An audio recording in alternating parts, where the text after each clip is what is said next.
Me about this matchup in a couple of best of 3s and best of 5s that I've seen him play against the likes of Goblin and Max Pax, where he is aggressive and he perhaps knew that it was not necessarily the right time to be aggressive, but just because he didn't want to play those 30+ minute games, and he's like, ha, you almost tricked me into playing the late game, buddy, but next time, you know, right before he leaves, instead of just saying a GG. But these are obviously the moments where you don't care how long it takes. This is the IEM Katowice. This is everything that you've been working for throughout the entire year. If Elazer feels like he needs to make this a 30+ minute game to win, he will absolutely do it.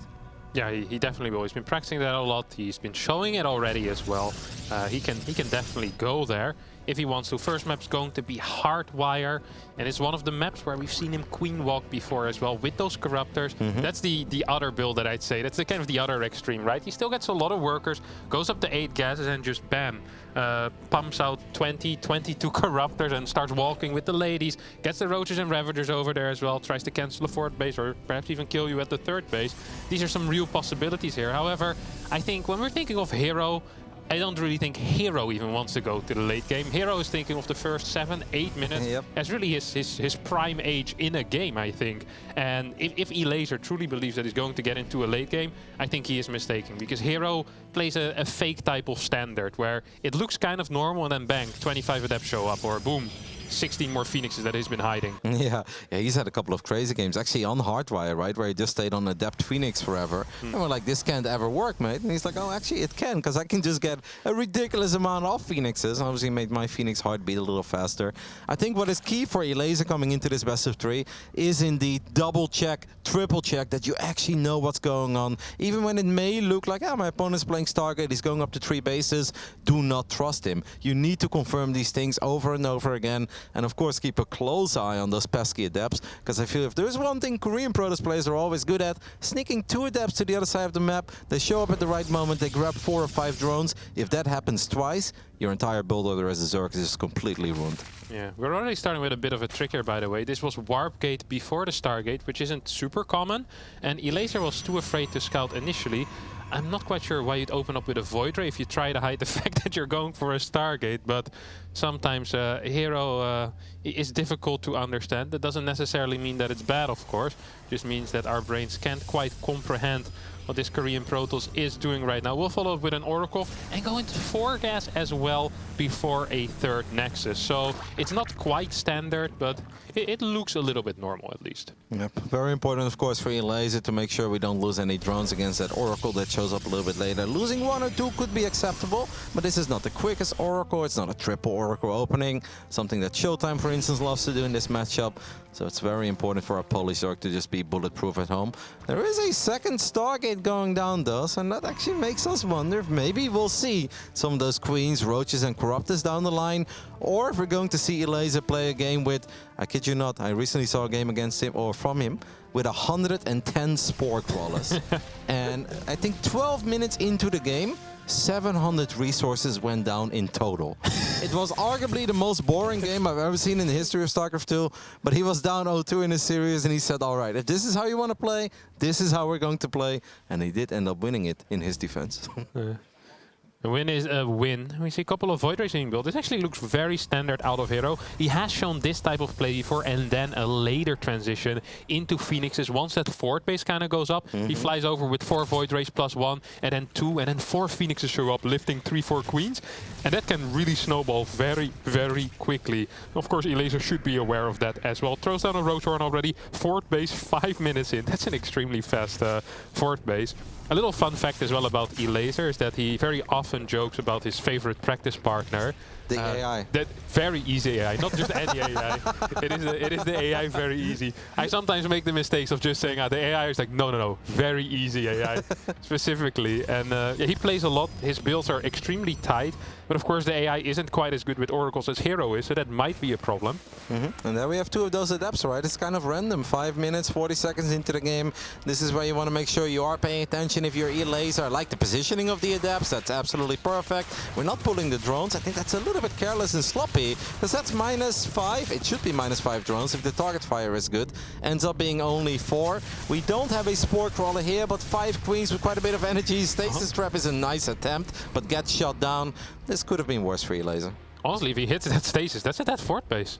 And probably a dead queen as well at some point. So cool little attempt there at changing it up a bit. +1 wasn't done quite either yet. We have Flux Veins on the way. Yep. And continued Void Ray production. So actually playing it different than most Korean tosses do. Zest and Trap, they often go up to 4 Void Rays and then start their carrier production immediately.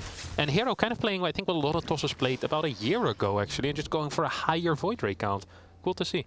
If I think of a European Protoss, I think of Elazer. That man loves his Void Rays in this matchup. He just never stops. You're like, okay, you got quite a few Void Rays, what now? And then it's like 3 more Stargates and more Void Rays. And can work for a little while until you go up against Infestors and Vipers. And then it seems that it doesn't truly matter how many Void Rays you have. I mean, herO is going to go up to 4 bases. Interesting expand pattern by herO as well, taking his 4th base at 9 o'clock on Hardwire. I almost never see that. Yeah, it's a surprising pattern indeed. Even the 3rd base already, the triangle one is kind of odd. And this is a fight that he can't quite take. +1 isn't done yet for those queens. We did see the infestation pit go down already, so I'm assuming we're seeing the 5 base camp here, which is what we were talking about earlier. Elazer will not get a 6th base until 3 of the initial bases mine out. He'll throw down 40, 50 spores, infinite amount of spines as well. He's going to sit back and enjoy this game. Extra Stargates on the way, but we're also getting a Twilight, so I kind of have the feeling that herO probably wants to max out once, maybe even twice on just those Stargate Skytoss units, and then always have the possibility to show up with a couple of Archons and Zealots if all that Elazer has left are Queens. But I kind of feel that this is going exactly the way that Elazer is okay with it going. We've got Infestors on the way, the Spore Crawler count has to be around 20, I think, at this point. And I don't really see a way for herO to break Elazer in the near future. Yeah, I don't think. Only 5, but he had just 6 on the way. Or am I crazy? Did he cancel those? I might have just got the tail end of those. 10 Infestors as well coming out. I mean, 96 workers, so the eco is very healthy for Elazer, who will slowly but surely start crawling towards that 5th base. Actually, misreading this now, I feel like almost a little bit, because we're getting so many spines, but it's a little bit too early for the spines, because at this point it's still a lot more, I think, about the carriers and the Void Rays. We do see the 5 extra gateways on the way, so maybe it's fine. Another fungal from downtown, the high ground. The second one is actually very lovely, connects with the majority of these Void Rays, and herO is going to bleed out a couple of these relatively expensive Stargate units. Yeah. Yeah, I don't really mind the spines too much. I mean, you have Queen Infestor for a majority of the air units, right? If there's no ground that can truly threaten the Queens, Queens are going to perform well against any air unit, no matter how expensive they are. So I don't mind it too much. He does need to add a couple of spores though at some point, otherwise the interceptors will take a long time to go down. Neural Parasite being researched, burrow as well. We've seen some creative use with that burrow. I think in a series against Skillis earlier as well, just kind of having a couple of infestors around the map. It was very cool to see. Yeah, both these players had a best of 3 that was not displayed on the main stage, but we did talk about it a little bit. Elazer got himself in a really good spot, I think, in Game 3 against Skillis. Just eventually had way too many anti-Stargate units, and then actually rolled over against the Archons, the Immortals, the Disruptors, and the Storms. And perhaps that's why we're getting the spines a bit earlier, because he wants to make sure that that does not happen again. And herO, I did actually watch his first best of 3 on one of the different streams. Just got a bit too herO-like, man. A little bit too aggressive, and he really didn't have to against Nice, who's having an absolutely amazing tournament so far. But that was a best of 3 that I don't think herO had to lose. You gotta forget about that and just focus on what's ahead of you. And at this point for herO, that's Elazer. Yeah, that's true. I watched a herO game in a PvP where he was up a base and he was containing his opponent on 1 base.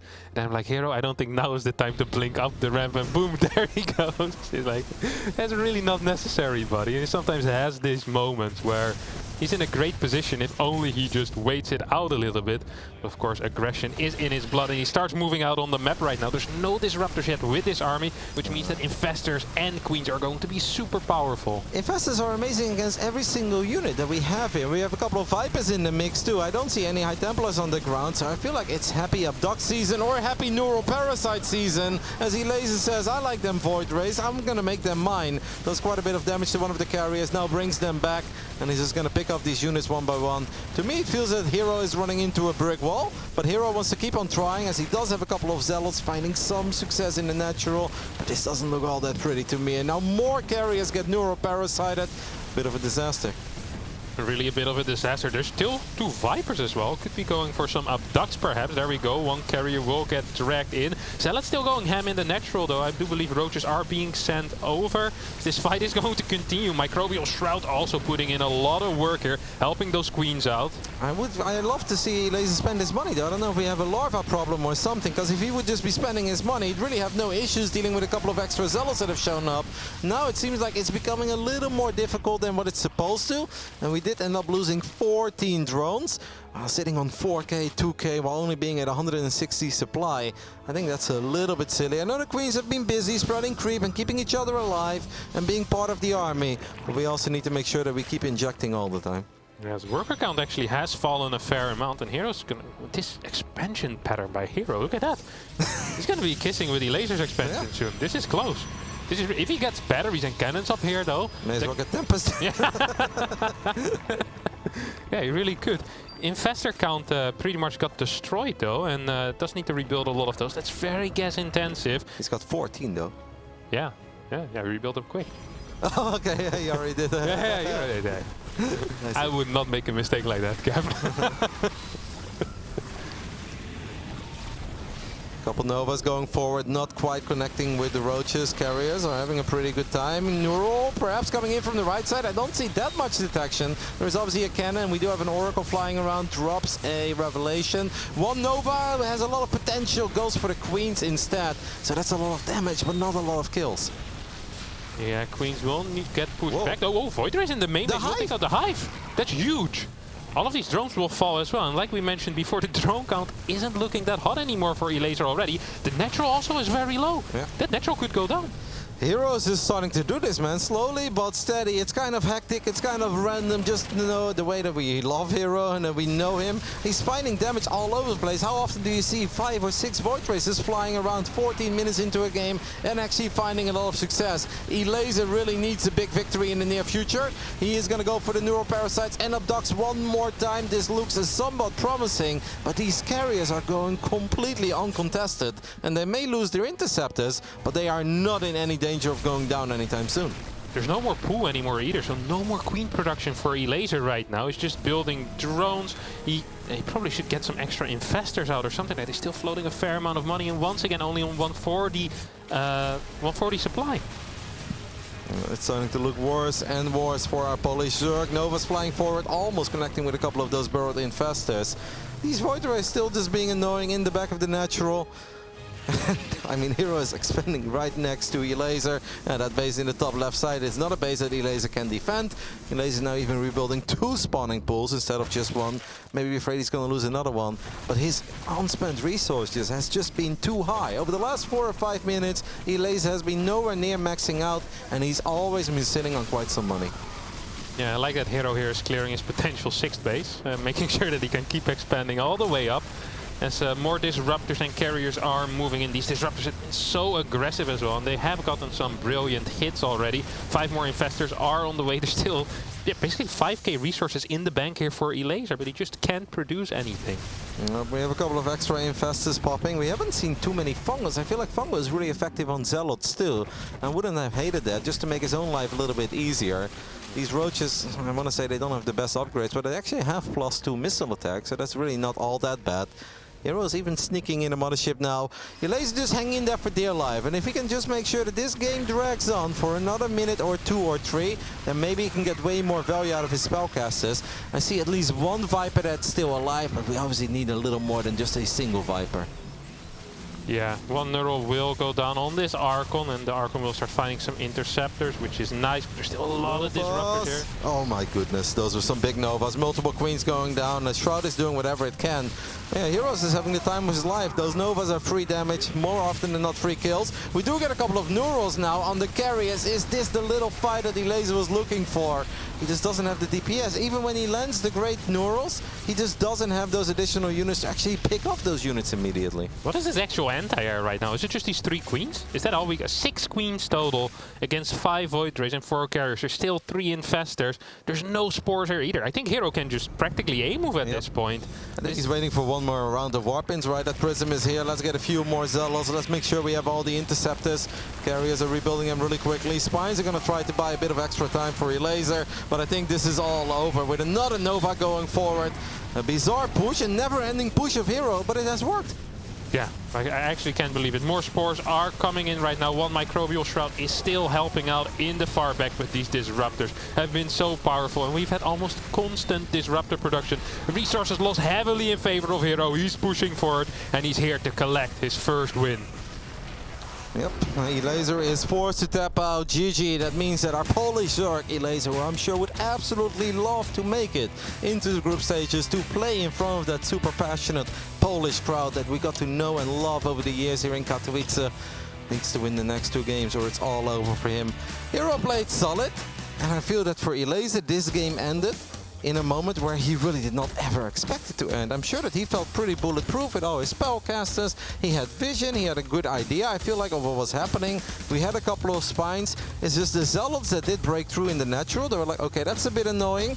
And then once the Void Rays start finding success in the main base as well, while still that army on the left side is just trading, suddenly it's a snowball effect, and it feels that everything went wrong for Elazer. Yeah, it's kind of funny because the initial fight looked really good, right? With all these neurals as well, and yeah, I'm surprised to see him fall like this. It also felt like all of a sudden a lot of his drones kind of disappeared nowhere. He lost 14 to that Zealot run by.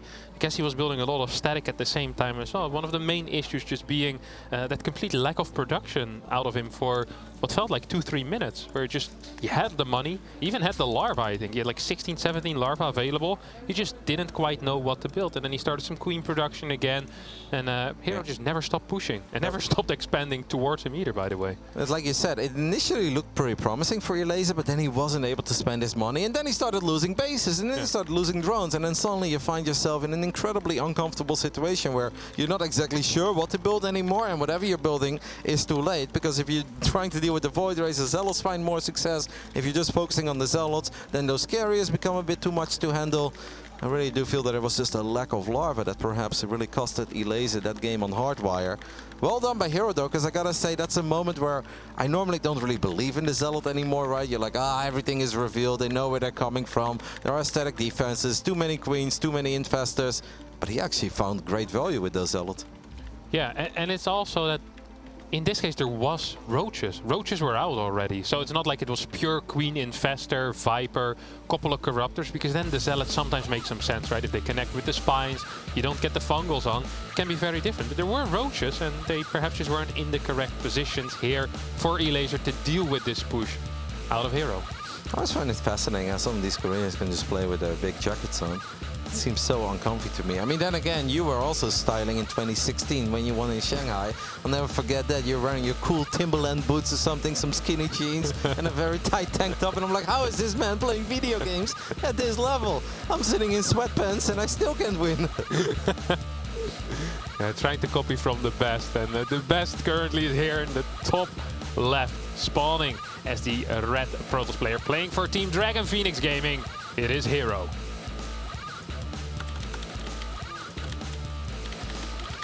Bottom right side of Curious Minds, we're looking at the main base of the man that's down 0-1. He needs to win the next 2 games in a row, or his IEM Katowice 2022 dream ends already. This is Ego Esports Elazer.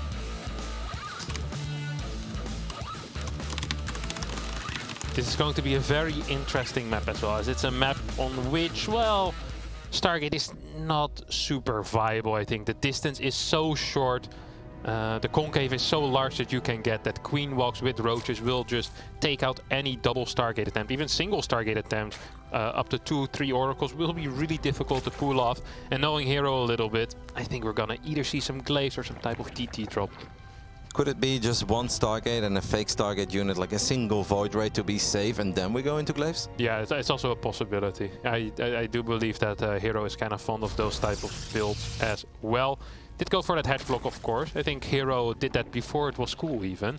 Back in the day already, before the other tosses figured out that blocking the opponent's natural might be a good idea. herO was doing that already. But then with that 13 pylon, quick scout, and I'm just gonna go into that fast nexus. I do think it's interesting you're saying like this map is obviously kind of short and some of these Queen Roach attacks, they hit like a truck, and that's why you don't see too many Protoss players go double Stargate. But I've seen MaxPax and Zest actually do it still quite often on this map and actually hold most of the attacks as well. Especially I feel MaxPax is incredibly good with his Void Rays against any Queen Roach aggression. So what's the difference there? Yeah, I think the main thing that Zest and MaxPax are very good at is just maximizing the damage output of the Void Rays and making sure that the batteries are in correct positions. I think most people at this point have the battery position down, but maximizing the Void Ray output while dodging the biles, making sure you don't get killed by any of the Queens, is quite tricky, and that seems to be the main skill that these guys have down a little bit more than all the other Protoss players. And yeah, I think I do agree that in Europe, MaxPax is the best at that, and in Korea and maybe the world, Zest is extremely potent in that skill. I've had so many games where I watch them play, I'm like, man, this is so many Queens, Roaches and Ravages and things all over, and then suddenly not a single Void Ray goes down. Battery overcharge always perfectly timed, where they just can't get in range to actually pick it off immediately, and what seems like an impossible hold turns into a pretty easy hold 35 seconds later once the first 2 Queens go down. But it seems like herO does agree with you. He's like, you know what, let's just switch it up a little bit, smaller map. Let's see if we can find some success with the Resonating Glaive at depths. This is of course a build that Elazer has gone up against time and time again, but it's also very important for our Polish Zerg that we confirm this as quickly as possible. And I feel like in the old days at least, he was a fan of the dark defense, right? Where he morphs 3 Roaches into 3 Ravages and then it's nothing but links. Feels a little bit risky to me, but he seems to be quite fond of it. Yeah, I don't think he quite plays like that anymore these days. He likes to go very Ling heavy with a bunch of Queens early on. This is different, by the way, out of herO here. He opened up with 3 gate all before the Robo, so that initial push isn't going to have a Prism. For a second, I almost believe we were going to see some Rotty build over here. 3 gate Twilight into some double Stargate Phoenix, a couple of Glaive Adepts first, but not quite going to be the case. We see a Stalker Warp in as well. I actually was kind of anticipating some type of gateway on the map with this, but I'm not entirely sure what his follow-up is going to be planned here. I like that you mentioned it, to be honest, because if you take a look at the minimap, Elazer really hasn't done a whole lot with his links. And I think that's kind of funny, because very often you see these guys at least check every little corner with their initial links once, because there isn't really a whole lot else to scout. But instead, Elazer is just kind of focusing on his macro, I guess, making sure that the creep tumors are being spread as well as possible, and taking it from there. This is not a build that you can afford any errors against. We saw that with Dongregu. His tournament life is already over because he wasn't quite ready for all the adepts that Creator threw at him on this map as well. That was Burning Blood actually, but yeah, whatever. It's a lot of adepts and there were not enough Roaches, Kev, that's all I know. Yeah, the follow-up is going to be 3 more gateways, so it will be a 6-gate Glaive attack. There might be a fake fort base with this. The initial push should not be capable of dealing any damage whatsoever, and at that point the Roaches should be out. However, Glaive Adepts can really snowball. If you're out of position once, especially with a high link count, things can get dicey. The Immortal follow-up, he may actually just stay on 2 bases for a long time. I feel like we casted a couple of ridiculous games like this in the past on this map as well. First Queen micro is good by Elazer, transfuses on the money, and the movement of the Queen is perfect too. That War Prism is thinking of going into the main base, but Elazer is all over this Prism so far, and he's even getting a couple of safety Spore Crawlers, just in case there are Dark Templars as a follow-up. We know that's not the case, but Elazer is rather safe than sorry with his tournament life on the line. Yeah, I think Elazer's pretty blind about the 3rd base timing here, by the way, which could be an issue. That 3rd Nexus did go down pretty late. Still a lot of adepts here trying to snipe some creep tumors. Spore will move in position, trying to kind of zone out that War Prism as more Immortals are being produced. Overlord's on the way. I like that Elazer, because he's not quite sure of what is happening, just increases his Queen count, which is always a good unit to have, whether that's for spreading creep or for defending any future attacks. Then you can kind of trickle in some drones. I'd like to see a couple of Ravages, maybe not now, because obviously he's safe at this point, but I feel like the follow-up push is just going to be a ridiculous amount of adepts, a couple of Immortals, and then perhaps a Sentry or 2 in the mix as well. We don't see any Sentries yet, but this is where Elazer goes into droning, while herO's next attack is actually coming, and Elazer just does not have enough map vision out and about on the map. 5 extra adepts are being warped in. He's been making a lot of drones ever since his attack started moving out. Now we start the Ravagers, but I'm actually afraid it might be a little bit too late already, because this is an absolute silly amount of adepts. We're looking at 25, and with the Immortals, you actually have a lot of firepower on buildings too. Yeah, Roaches, Ravagers and Lynx will try to engage his army. Queens are waddling forward as well. There's no Spore here to zone out that War Prism. Oh, Ravager Biles might hit. Will connect with one of the Immortals. Pretty big hits there, but it looks like herO is just taking out every single Zergling. There's just not enough army. There's still 11 Queens alive, but good luck chasing these Adepts with pure Queen. Yeah, and the Ravagers a little bit exposed there as well. So the two Ravagers fall, and Elazer is just in all sorts of trouble. War Prism has picked up the Immortals, flown into the main base. Extra Adepts are being warped in, and this is indeed where you can really see that these Queens are just not the most mobile unit. The Roach Warren even goes down, and Elazer needs to find a way to take care of all these Adepts as he picks up the War Prism, or the Immortals again in the Prism. A sick play by herO, but it's brutal for Elazer because this could very well be the end of his second EPT season. Yes, the Adepts keep shading back and forth, and the Immortals kind of doing the same thing, just trying to dodge those Queens. I do like that 4 Queens get left behind in the main base, but there's so many Adepts there that I think he can at this point just fight these Queens. Zealots being warped in as well, Queens falling at the 3rd base, and Elazer's in a lot of trouble. And don't forget, we lost the Roach Warren, so the only thing we can really make are a couple of Zerglings, and these are not feisty Lynx, they don't have +1 or anything. There is